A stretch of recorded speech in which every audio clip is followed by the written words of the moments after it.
Welcome, my fellow citizens of the blood. Tonight, we are going to share with you a story of one of the first free thinkers, a kindred who had a hand in starting the revolution that turned Childer against Sire. The slave that chose their own way, the apple-giving snake of Eden, the forger of free will, the one and only Khay'tall. Khay'tall started life as a slave in Roman-occupied Jerusalem. He got to witness firsthand the daily atrocities of living life under the whip. And rumor has it, he even witnessed the crucifixion of the Christian Messiah. To say that his viewpoint on the world was bleak is an understatement. So when confronted by the supernatural at a feast, Khay'tall didn't recoil in horror. Instead, he saw a means to an end.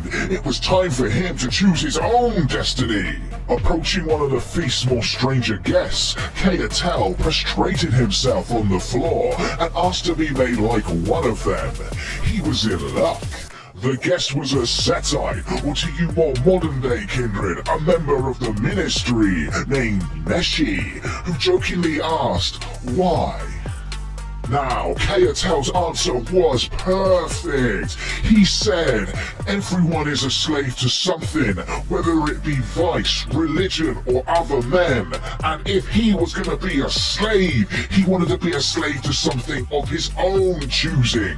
Neshi loved it. I mean, I wasn't there, but those that were say he was amazed as he was impressed. This was a textbook way to get power without looking like you want it. And Khay'tall didn't even realize it. The guy just wanted to serve a master of his choosing. And if that just so happened to have everlasting life, so be it. But Neshi wasn't about to let his excitement go to his head. He needed to take his time with this one. So Khay'tall spent the next century as Neshi's ghoul, learning the ways of the Setite before eventually being embraced, released, and sent to the occupied city of Constantinople. There, Khay'tall met the Christianized Toreador Methuselah, Michael, who was a man with a dream. He sought to build heaven on earth, a Canaanite utopia of enlightenment and learning, a city in which vampires and mortals could live in peace with each other, shepherded by a cabal of long-lost Methuselahs. Spoilers!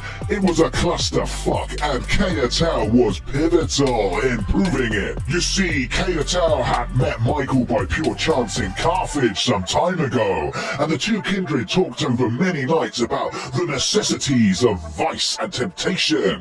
Khay'tall argued that without being tested, nothing could endure. That included Michael's dream. Michael, however, disagreed. Khay'tall had heard the passion in the Toreador's voice and realized that the Methuselah was enslaved by his own visions, meaning the city was doomed from its very beginning. So to prove it, Khay'tall made a bet. Once Michael had found a city to build his dream, he should contact Khay'tall. On a day of Michael's choosing, Khay'tall would travel to this city and set about corrupting it, to prove its inhabitants had become dependent and enslaved, and not as free as Michael had intended. Now also during this time, Khay'tall began to distance himself from the Setites by not responding to their edicts and being out of contact as often as possible, the equivalent of putting your phone on silent and not responding to work emails. This pissed off the big boss at the time, the Methuselah known as Nakthoreb. But Khay'tall didn't give a single fuck. He proposed that iniquity and corruption were the only true way. They were the goals in and of themselves, not merely tools for the servants of Set to use. The Setites didn't like this, especially when younger clan members started flocking to the newly founded Children of Judas banner. So they clamped down hard on the members, which only made things worse for them. Khay'tall didn't have to lift a finger. They were doing the job for him. Meanwhile, Michael settled on Constantinople and set about making his fantasy a reality. Eventually, when all seemed ready, he invited Khay'tall to come and test Constantinople's perfection. He even granted Khay'tall's children of Judas his protection as a scion family to ensure they were on a more level playing field. And with that, the game began.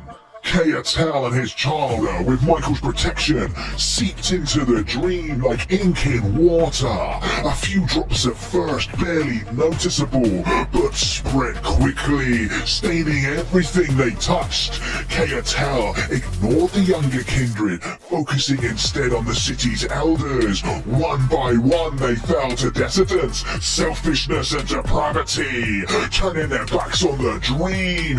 In the end, only darkness remained, and as the end phase of the long night started, it was clear that Khay'tall had won his wager with Michael. The dream had become a nightmare.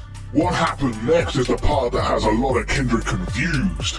Some say that as the city burnt down around him, Khay'tall was ambushed by his favorite child, a Saracen, who devoured him amidst the flames.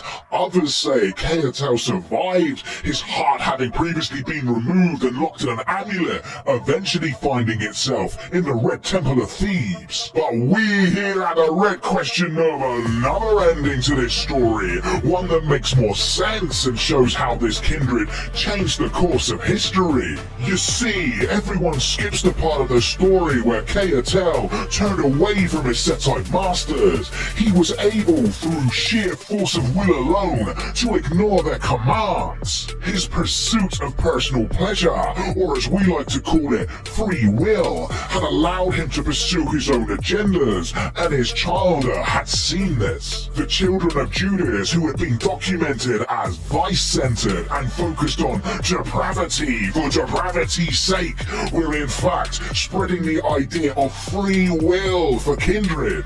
They had witnessed Khay'tall push back against the authority. They had seen him prove that all things can be corrupted, that the elders and masters that controlled them are not all-knowing gods, but just lost souls in search of meaning. The term given to Khay'tall was the Snake of Eden.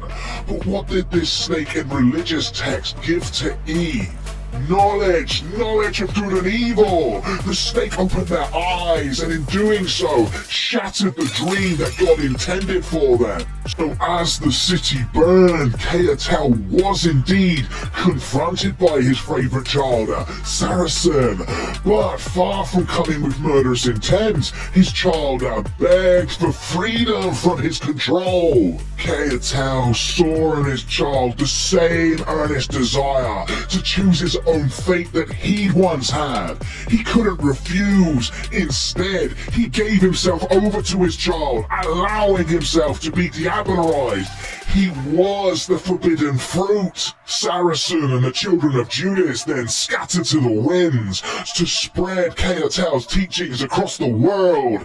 As a wise person once said, you can kill a man, but you can't kill an idea. And so Khay'tall's teachings continue to inspire neonates and ancestors to this day, leading them to forsake the authority of their elders and pledge themselves to living a life of free will. Khay'tall did eventually find a master to serve, himself. So my fellow kindred, do you still believe that Khay'tall was solely about corruption for the sake of personal pleasure? Or do you believe he was the kindred that showed us that we could be our own masters? And if we can indeed be our own masters, my fellow kindred of the blood, why do you obey?